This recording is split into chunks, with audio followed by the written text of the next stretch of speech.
Looking back at Interlaken now.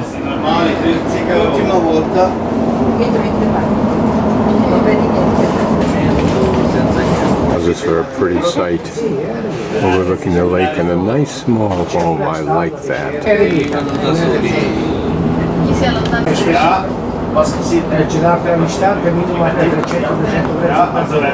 What's interesting as you travel through Switzerland, at least through the heavily touristed, magnificent landscaped areas that I go through, is how much development there is. And you wonder, what do these people do for a living? Or do they? Or do they have to? These are just garages, but I'll take one.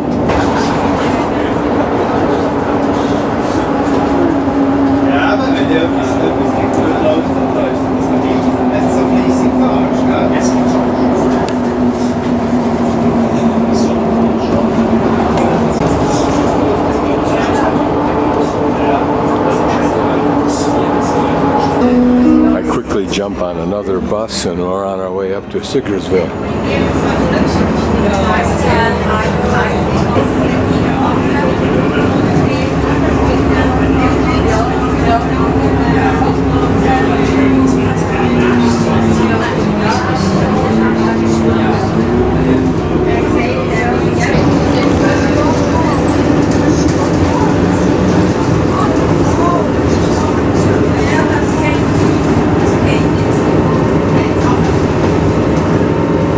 Sigriswil.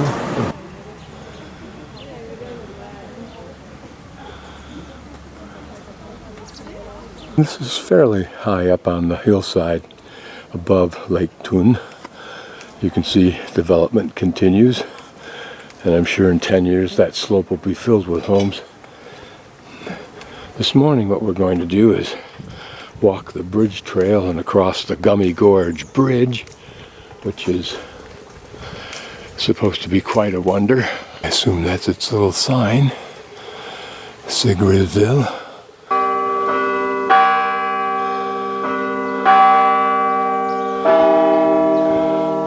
I would like to have my computer plan idea app, if you will. It would allow you to kind of wander through those rows and learn something about those people, particularly the ones from the days gone by.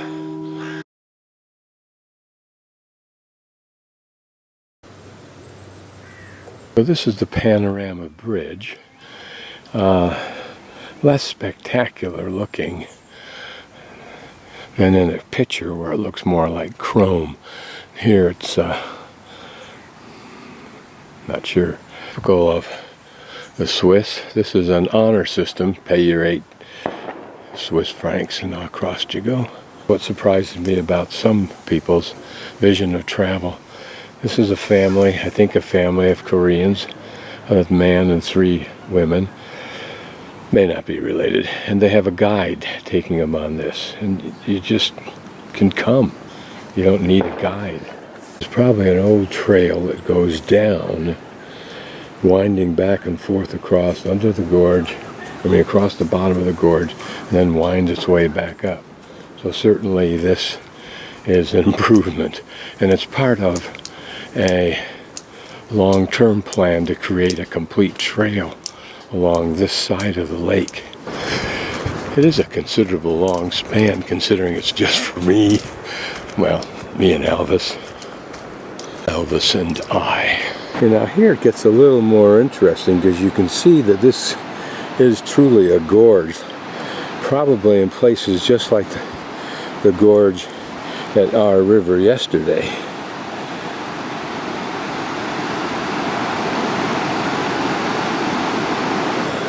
And there apparently is life down in the gorge. That gives you an idea of the height above the bottom of the gorge that we're at when you see those buildings down there.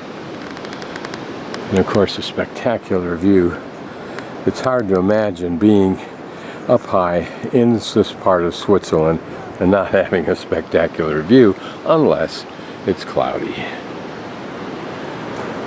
And because it's a suspension bridge and there are people walking behind me as well as I'm walking on it, you feel a small quiver and swaying to the bridge. But notice the size of this metal cable. My vision is drawn to that little house that I'll zoom right in on, imagining I owning it. So we have come from here, Interlaken, to Sigriswil, which is up higher than the road that the bus travels along here. And now we'll walk along here to Oberhof, and then we'll grab the bus again and take it up to Thun.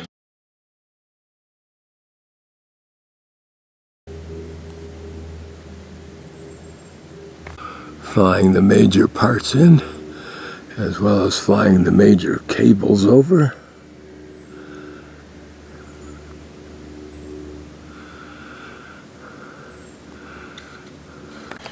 I wonder if they just took regular mountain climbers or Mohawk Indians from New York City, or whom to go up there and do that wire work.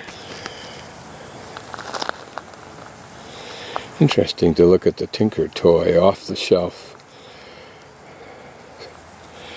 Structural elements for this bridge. These are the views of the homes behind me, of which there are many. I just happen to be shooting over a rather rural looking patch.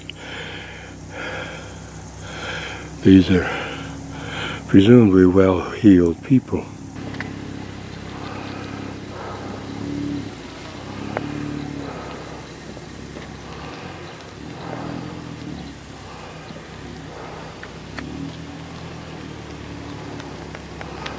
We'll be closer to the snows tomorrow. Okay, this is a tad more bucolic, if I'm careful to crop my pan.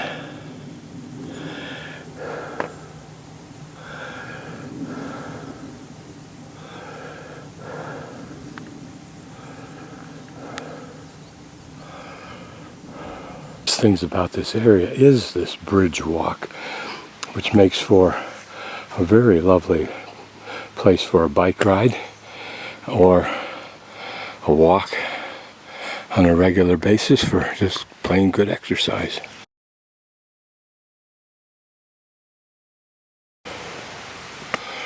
I wouldn't be a bit surprised that as part of their keeping the burnable material off the ground, that the government, one of them, cuts this wood, sticks it here for the use of the public as they need it. Irony that these steep slopes are best accessed by this not so steep slope, and well crafted with big stones in the past.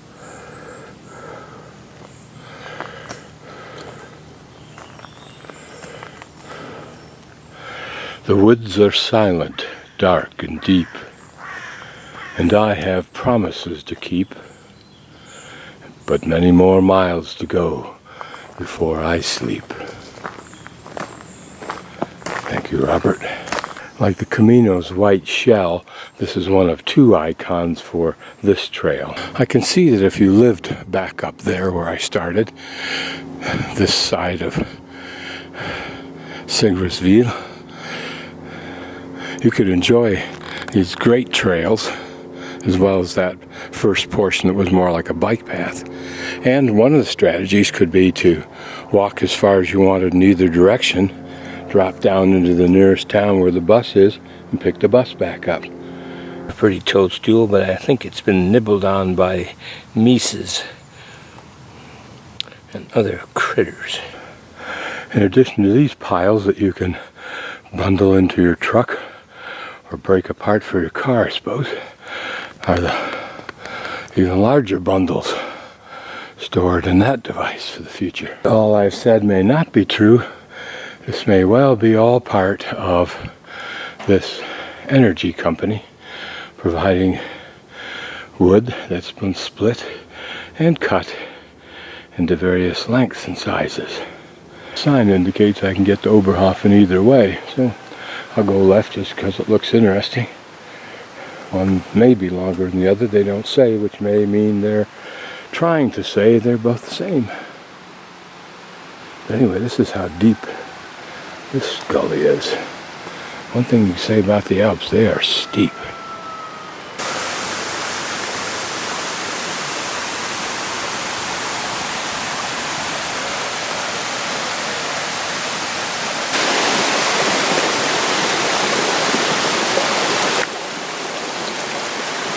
You can imagine what a torrent rushes down here after a big rainstorm or winter melt runoff, and then flies off this precipice here into a deep chasm. This is an interesting little spot. It indicates terrific erosion here in the past on a side channel, if you will, going into that gorge that we just crossed over. It's interesting to look at how the trees get a good solid grip, not only with a big massive root, but a whole network of smaller ones. I've got 3 different routes to get to Oberlin, one 40 minutes, one 30 minutes, and one 25 minutes. Not the first time I've encountered all 3 times, and yet I keep walking. We'll go the 25-minute route. Just stop for a moment to look at the natural living features, those big trees, this hanging garden, if you will, on this wall, which must constantly exude moisture or suck it out of the air. Same with the moss on this tree. And then this gives us an idea of what kind of ground was pushed up to create these mountains, at least in this area, and that's this huge, heavy conglomerate of a pretty good mix of medium size. Now, whether this was at the outflow of a river or what, I can't be sure, but fascinating topography to hike through.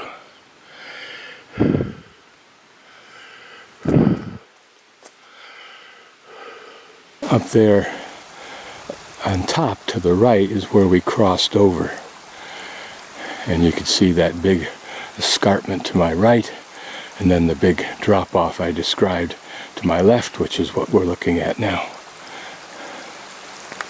From that sign, it's taken about 15 minutes to get here, I would guess, so we got 15 minutes to Oberhof, if you believe all that.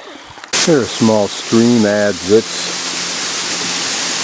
small bulk to this creek, and in the process brings down some kind of colored debris and then deposits it all along these spaces. Look up, you can see that there's a dam up there. I didn't notice it was a pool behind it, but perhaps there is. Downstream, another such dam. It may be for a crossing also. Now here are a bunch of mailboxes. No, Scott, they're not mailboxes.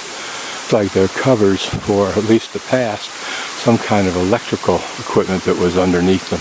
What this is a check dam. In other words, when all hell breaks loose in a storm or winter snow melt off and that water comes roaring down here, this blocks that tremendous deluge and forces it to slow down to those 2 apertures that you see there, or if it gets really outrageous, to flow up over the top. And if this is the outskirts of Oberhof, the Swiss weren't lying to me.